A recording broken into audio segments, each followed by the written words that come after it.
City Talkers, el podcast donde exploramos el fascinante mundo de la tecnología de la mano de los proyectos más innovadores.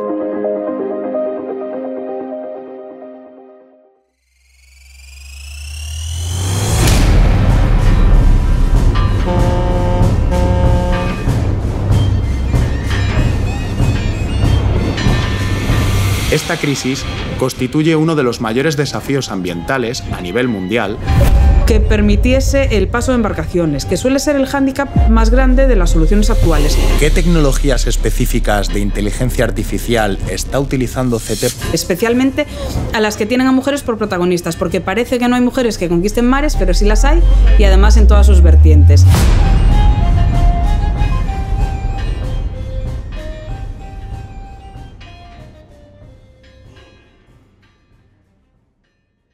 Bienvenidos a este segundo episodio, City Talkers. ¿Sabes que los desechos plásticos están asfixiando nuestros océanos con 8 millones de toneladas ingresando a las aguas cada año? Pues para que os hagáis una idea, equivale a la carga de un camión de basura cada minuto. Una barbaridad. Esta crisis constituye uno de los mayores desafíos ambientales a nivel mundial, afectando gravemente la salud de nuestros océanos y repercutiendo en la vida marina y, por supuesto, en nuestra propia salud. Con millones de toneladas de plástico ingresando a los océanos cada año, se hace evidente la necesidad urgente que tenemos de encontrar soluciones innovadoras y efectivas para abordar esta problemática. En respuesta a este llamado a la acción, ha surgido el proyecto Repera, recuperación de residuos plásticos de los ríos autónomamente, una iniciativa liderada por la ONG Clean Coastline y desarrollada por el equipo técnico de CT, que tiene como objetivo el enfrentar la contaminación plástica en su origen. Este proyecto se centra en el diseño y desarrollo de un sistema autónomo que aprovecha estas corrientes fluviales para interceptar y recolectar los desechos antes de que lleguen a los océanos. En este podcast conoceremos en detalle la visión, los objetivos y la innovadora tecnología que hay detrás del proyecto Repera, así como su potencial para revolucionar la gestión de residuos y proteger nuestros preciados ecosistemas marinos. Hoy contamos con la presencia de Laura Alonso. Nacida en Vigo, apasionada del mar, los barcos y la ingeniería. En 2017 entró a trabajar en CT, en nuestra oficina de Ferrol, donde desde 2021 es responsable del área de innovación, en la cual predominan proyectos encaminados a descarbonizar y descontaminar los sectores relacionados con el mar. Laura, bienvenida. Es un placer contar contigo hoy en nuestro segundo podcast. Hola, muchas gracias. El placer es mío. Conociendo más en profundidad tu biografía, ¿podrías hablarnos un poco acerca de esa vertiente más humanista a la que haces referencia? Bueno, la verdad es que siempre desde pequeñita fui una persona muy curiosa, muy lectora, muy de conocer historias, y hace unos años, como buena ingeniera de letras, terminó acuñado por otro compañero de Ferrol, comencé a prestar más atención a las historias de ciencia, sobre todo a las relacionadas con ciencia y tecnología marítimas, y especialmente a las que tienen a mujeres por protagonistas, porque parece que no hay mujeres que conquisten mares, pero sí las hay, y además en todas sus vertientes. Y un poco por azar, comencé a escribir sobre las historias de mujeres que estuvieron o están relacionadas con el mar, ya sea en esa vertiente naval, en la marítima, en la marina, en la náutica, como pueden ser, por ejemplo, la creadora del primer programa de diseño naval asistido por ordenador, o la primera arqueóloga marina. Esto es la mujer que estableció la arqueología marina como ciencia en sí misma. Empecé escribiendo en el blog Naval va de Barcos, después surgió una sección en el programa de radio de temática marítima El Far, con la sección Descubriendo amb Laura Alonso, y últimamente participo más en iniciativas de AMIT, que es la Asociación de Mujeres Investigadoras y Tecnólogas, tanto con artículos en secciones como Las Científicas Cuentan, en Diario de Levante, o Mujeres y Tecnología en La Opinión de A Coruña, también en su podcast Matilda al Habla y también en otras actividades conjuntas con Concello de Ferrol y Xunta de Galicia. Realmente con cualquier otra cosa que surja, como por ejemplo ahora pues una colaboración que tengo con la revista Mar del Instituto Social de la Marina o con María José Terrón, que es catedrática de Tecnología Electrónica en la Universidad Europea y que tiene un blog Instagram de estas mismas temáticas, o sea, me apunto en bombardeo. Gracias, Laura. Realmente tienes un perfil muy interesante y vamos a tenerlo que seguir de cerca. Entrando en materia, ¿por qué el proyecto se llama Repera y cómo decidisteis ese nombre? Comenzó teniendo un nombre muy simple, River Plastic Retrieving Device, pero un día a Rubén Piornedo, que es el responsable de innovación de CT en España y además uno de los grandes ideólogos de todo el proyecto, en una charla con el que era entonces el investigador principal, se le ocurrió el juego de palabras con Repera, que es el acrónimo de Retrieving Plastic Air from Rivers Autonomously, que quiere decir recuperación del flujo de plásticos de los ríos de forma autónoma. Y esa resulta ser una descripción que define a la perfección el ánimo del proyecto, que no es otro que aprovechar que los ríos arrastran plásticos para proceder a su recuperación aprovechando su propio fluir, su fuerza y, sobre todo, llegar a hacerlo de manera autónoma, sin necesidad de que haya operarios recogiendo la basura manualmente, pendientes de la operación y del mantenimiento del sistema, etc. Y es cierto que Repera solo es un juego de palabras en español, ¿no? Pero es que al final todo el mundo nos pregunta y a nadie se le olvida. Pues tienes toda la razón, seguro que no se nos olvida. ¿Cuál es el papel específico de CT en el desarrollo de la iniciativa Repera para abordar la contaminación plástica en los ríos y entornos marinos? Pues el papel de CT en este caso es un papel muy de facilitador, entre comillas, aunque por supuesto no solo eso. El proyecto surgió del planteamiento de Hans-Henning Quast, una persona cercana a CT, que nos trasladó sus inquietudes, más bien su preocupación por la contaminación de los océanos, las cantidades de residuos que observaba en las playas y zonas costeras, y acudió a CT como firma de ingeniería para preguntarnos si podríamos tratar, como ingenieros que somos, de buscar alguna solución al problema. Desde Ferrol, como conocedores de entornos marinos, vimos que se podía abordar el problema desde 1000 puntos de vista distintos y bueno, tras unas cuantas reuniones tratando de dilucidar por cuál de las vías tirábamos, decidimos tratar de buscar una solución que detuviese los plásticos arrastrados por los ríos, pero que permitiese el paso de embarcaciones, que suele ser el hándicap más grande de las soluciones actuales, que obstaculizan ese tráfico fluvial. Y aquí comenzamos a pensar en una solución compuesta por una barrera flotante más una barrera de burbujas.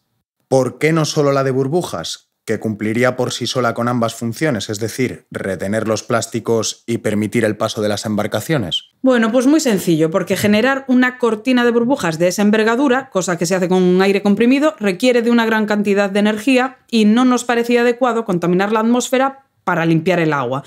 Y además, por otro lado, mientras no necesitas que pase ninguna embarcación, una barrera flotante por sí sola cumple perfectamente con la función que se espera de ella, es decir, detiene los plásticos y a la vez requiere menos mantenimiento, tiene menos probabilidad de fallo, etc. Entonces, si usas todo el rato que puedas una barrera flotante y después pones a funcionar la de burbujas solamente cuando pasa algún barco, ya tienes algo avanzado. En cualquier caso, para la generación de ese aire comprimido también podemos tirar de energías renovables y ese fue uno de los puntos que se estudió durante el proyecto para evitar esa contaminación atmosférica de la que hablábamos. Pero volviendo a lo de ser facilitadores, el proyecto tiene también una componente muy fuerte de investigación y además requirió de diversos ensayos en canal de experiencias hidrodinámicas para la validación de los diseños que planteábamos. AICT decidió contar con el Grupo Integrado de Ingeniería del Campus Industrial de Ferrol, que además de ese canal de experiencias, cuenta con expertos en distintos campos involucrados en un proyecto como este. Por ejemplo, expertos en dinámica de fluidos, en gemelo digital, machine learning y deep learning, redes neuronales y toda esa parte que necesitamos para poder llegar a tener un sistema que opere de forma autónoma.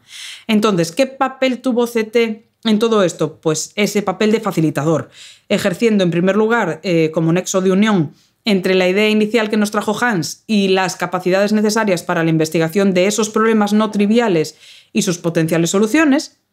Es decir, existía una persona que buscaba una solución a un problema que veía y existía un grupo de investigación con las capacidades de investigación que necesitábamos. Y ahí estuvo CT, facilitando que cada uno de los extremos obtuviese lo que necesitaba, una solución para Hans y financiación y oportunidades de colaboración para el grupo de investigación.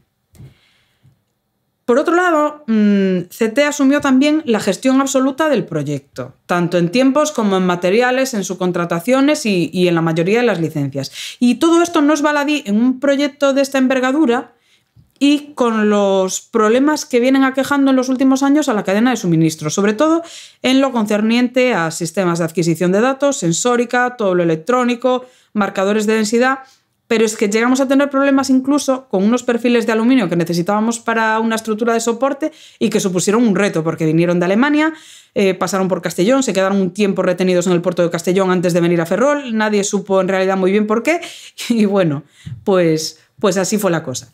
Y por último, pero no menos importante, CT, por supuesto, también proporcionó personal cualificado y además de distintas especialidades para el proyecto. ¿Qué tecnologías específicas de inteligencia artificial y aprendizaje automático está utilizando CT para el control remoto y las operaciones predictivas del sistema? Bueno, pues con respecto a la inteligencia artificial, el proyecto cuenta con dos vertientes. Una, aplicada a la identificación por medio de visión artificial de qué embarcación se aproxima y cuáles son sus dimensiones, y una segunda línea enfocada al propio entrenamiento de la barrera para su operación autónoma en función de las condiciones de contorno. Empiezo por la segunda. Esto es una parte del proyecto que todavía está en estudio, pero se han empleado para su desarrollo núcleos de redes neuronales ya existentes y ampliamente utilizados en investigación, y se han adaptado al fin que nosotros buscamos. Una de las fases que suele incluir esta vertiente del trabajo es hacer una comparativa para dilucidar cuál es el algoritmo que mejor se adapta al fin que tú buscas, y eso sí lo hemos hecho. Sin embargo, nos hemos encontrado con un problemilla a la hora de entrenar esos algoritmos a partir de los datos obtenidos en los ensayos en canal. Por el modo en que podemos hacer los ensayos, obtenemos una serie de resultados lineales, por decirlo de alguna manera, que no representarían fielmente las condiciones que se podrían encontrar en la naturaleza. Y eso lleva a que nuestro algoritmo no consigue todavía establecer patrones para aprender y que la barrera tenga una respuesta autónoma a los cambios en su entorno, por así decirlo. Y aquí tenemos otra dificultad añadida, pero que en realidad es el corazón de nuestro proyecto. No encontramos nada en la bibliografía que nos sirva realmente de referencia. Es decir, este proyecto ha ido más allá del estado del arte en varios puntos, como pueden ser el análisis de la dinámica de fluidos de este conjunto de agua, aire y barrera flotante, la generación de un gemelo digital de ese mismo conjunto, o bien la generación de estos algoritmos y su consiguiente entrenamiento. Podríamos decir que está aún en fase de laboratorio, aunque la línea que debemos seguir para superar este obstáculo ya está identificada.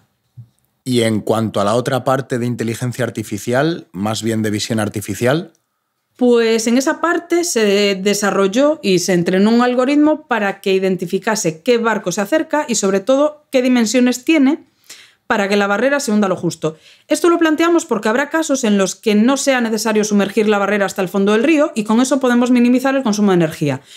Una segunda aplicación para este tipo de solución, aunque es más compleja, sería la caracterización de basuras que acaben retenidas por el sistema. Esto es algo que se viene intentando en los círculos de investigación mundiales desde hace un tiempo y tampoco existe todavía una solución totalmente satisfactoria, porque la diversidad de basuras es todavía mayor que la diversidad de barcos. Pero bueno, esta parte en nuestro caso sí funciona, consigue identificar barcos, aunque no todos los del mundo, y consistió en generar unos datasets, es decir, conjuntos de datos de barcos existentes, y entrenar la solución para que detecte por medio de una cámara qué tipo de barco se acerca y sus características principales. Se emplearon además técnicas de data augmentation para asegurar que ese rango de detección sea mayor y así, por ejemplo, pues se enseñó al desarrollo a distinguir barcos en condiciones de niebla, de lluvia intensa, vistos desde diferentes ángulos, y esta solución se presentó con éxito en un congreso de ingenieros navales y tuvo una gran acogida por parte del público, que además nos preguntó por distintas aplicaciones de ese trabajo de base. Entonces, ¿cómo ha liderado CT esta colaboración con otras organizaciones involucradas en el proyecto? Pues sinceramente en este caso desde la amistad. Esta vez sí hemos liderado desde la amistad.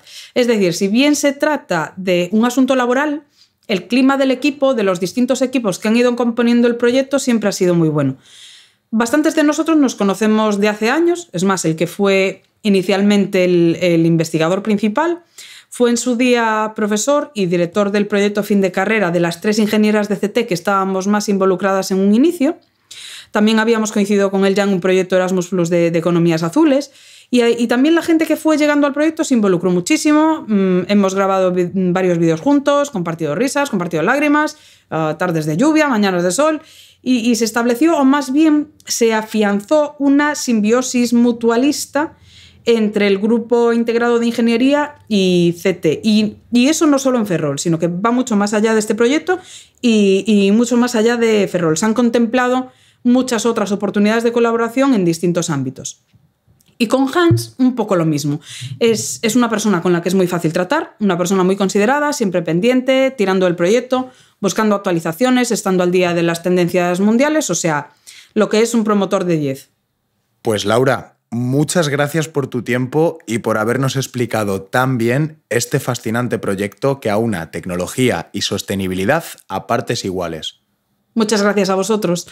La verdad es que para mí es un placer poder compartir con vosotros todo este trabajo y nuestros resultados. Y por supuesto, muchas gracias a todos los que nos habéis acompañado en este segundo episodio. Nos vemos en el próximo City Talkers. City Talkers, el podcast donde exploramos el fascinante mundo de la tecnología de la mano de los proyectos más innovadores.